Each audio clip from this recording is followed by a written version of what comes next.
Hi, I'm Nisan Sarican from ArmeniaFonds. A few days ago, the representatives from ArmeniaFonds Nederland visit Armenia, the chairman Harutun Simonyan and the project coordinator Nisan Sarican.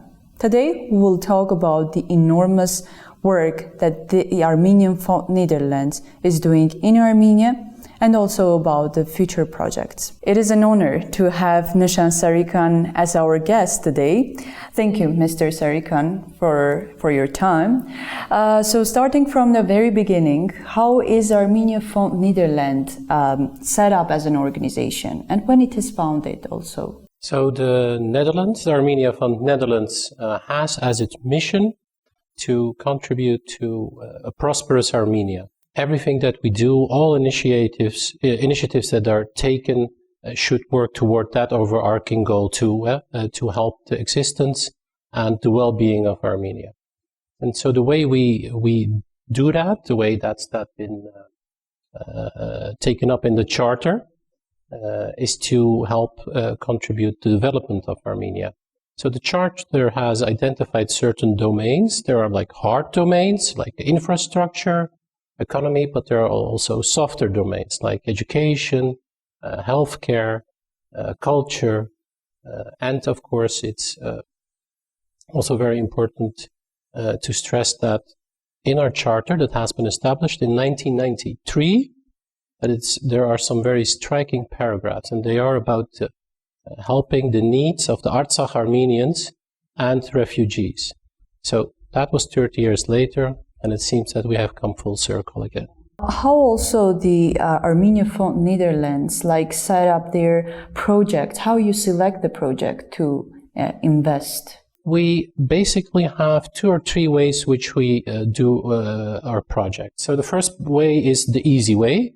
We find money, we raise funds somewhere, and usually that's at the Armenian community. And then we get in touch with our colleagues at Armenian Fund, and we select one of their projects from their huge portfolio. So there's always something to do. A different way to approach it would be to raise funds and to together initiate a project. So that's one of our future projects in the community of Drapabak, where we will establish a medical center. But then there's also a final way, and that's actually the best way to handle projects, is that we, from the Netherlands, we don't just bring funds, but we transfer our means, our knowledge, and our networks.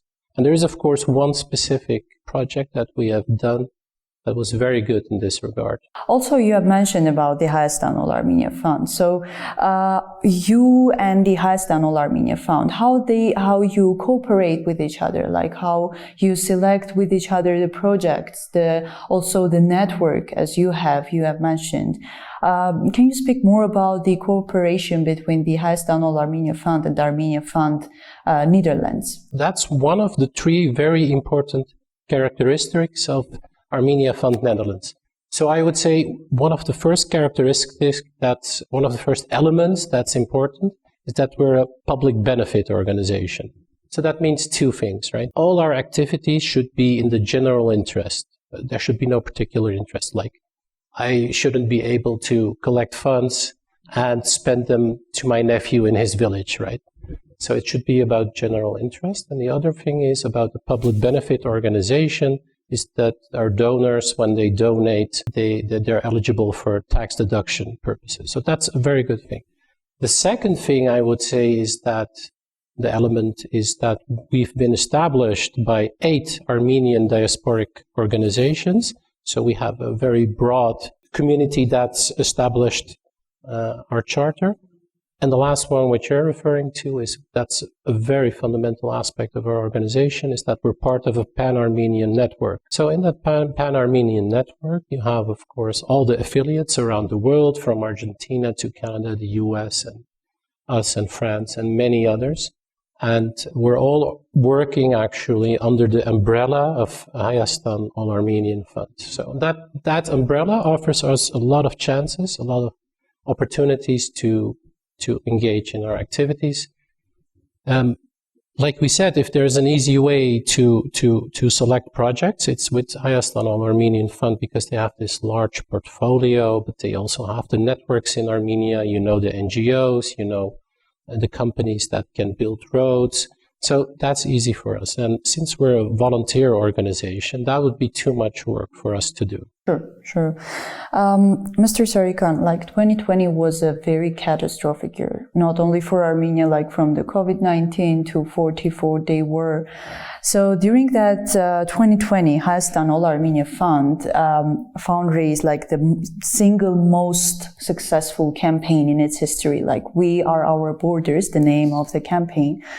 What are the takeaways of ArmeniaFonds Netherlands after that campaign? Because it was very essential for you after the war, the emergency campaign you did, and also the huge project of displaced people and also wounded soldiers.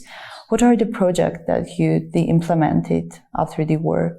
Before 2020, the last couple of years before 2020, all our activities were actually on a very low level. We had been established 30 years ago, and some small projects were going on. We weren't very active. And 2020 changed that, of course. 2020 was a disaster year for Armenia. It started with the worldwide COVID pandemic in February. Then you had the port blast in Beirut, close to the Armenian neighborhood. Then you had skirmishes in Tavush in June, July.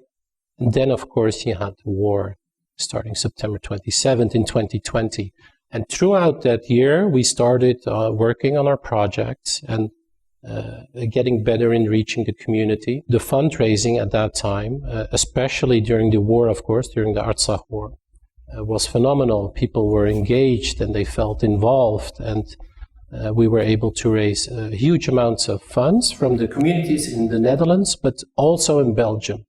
These are small, tiny communities, but they were really engaged. What we found out at that time was that a lot of the donations coming in, and we identified them by looking at who donated. So in the first inner circle, I would say there were a lot of people that donated money from people that are always visible in the community, right? People that are always engaged. You see them everywhere. Then in the second circle, you would have people that are coming in and out. Sometimes they're active, sometimes they're not. And the third circle, we noticed that people that were donating money we've never seen before. You don't see them in church or any cultural organization, but they donated huge amounts of money. So these people would be, we identified them as expats. There are a lot of expats, Armenian expats in the Netherlands who started donating, people with businesses, but also third or fourth generation Armenians, which until that time were not engaged. That's a potential target group for us to attract funds in and to do beautiful projects here in Armenia. But coming back to your question, so that was the time that the Zinvoridun project came together. And like I said before, the best thing for us to do as ArmeniaFonds Netherlands and to continue projects is to not just raise funds, but also from the Netherlands to bring means and knowledge and networks. So by that time, there was our project manager, Garik Khashatrian. He approached Baron Harut Simonian. He's the chairman of the ArmeniaFonds Netherlands, and he said, listen, this war is terrible. We can see that a lot of boys are getting wounded. We should do something about that. And this Garik Khashatrian was a specialist in developing prostheses. So he reached out to a lot of people in his network, and ArmeniaFonds reached out to Hayastan Armenian Fund, and we provided a lot of funds so that the prosthetic center at Zinvoridun could get started now. What's so special about the Zinvoridun project was that we didn't just invest funds, but we brought state-of-the-art equipment to the Zinvoridun center. We taught the people there how to operate the machines. We also sent a revalidation specialist, his name is Gijs, to Armenia, so to help with the revalidation process. Because of course you can imagine getting a prosthesis is just the first part. I mean, getting to live with it, that's the difficult part. And there was also an Armenian medical team that came to the Netherlands and was brought up to par with the latest developments. So we were very happy and proud to have that project. And we got a lot of feedback from the Armenian community in the Netherlands and in Belgium, and they were really, really amazing. They were really amazed by what we achieved at that time. It's a really huge project, Mr. Sarican, because the Zinvaritun is one of the main, for now, after the war. So also the last question, I think we can go, what kind of initiatives and activities, the project for the future, the program of Hayastan, the ArmeniaFonds Nederland, and also with the Hayastan ArmeniaFonds Corporation. What are the future campaigns or maybe the project that you are planning to do here? We're still trying to find projects that have their base in the Netherlands and try to export them to Armenia. But that's a difficult job, especially for a volunteer organization. We do it all next to our regular jobs. But that would be the best way to get our message out, to help Armenia and to let people engage with that. So I would say I hope we will find more of these projects, because that's basically what ArmeniaFonds tries to do. It's not just raising funds and bringing it to Armenia, but to establish a good connection between the diaspora and Armenia. And of course, the premise to that is that we think that the diaspora has a contribution to make to Armenia. But there are specific projects we have selected.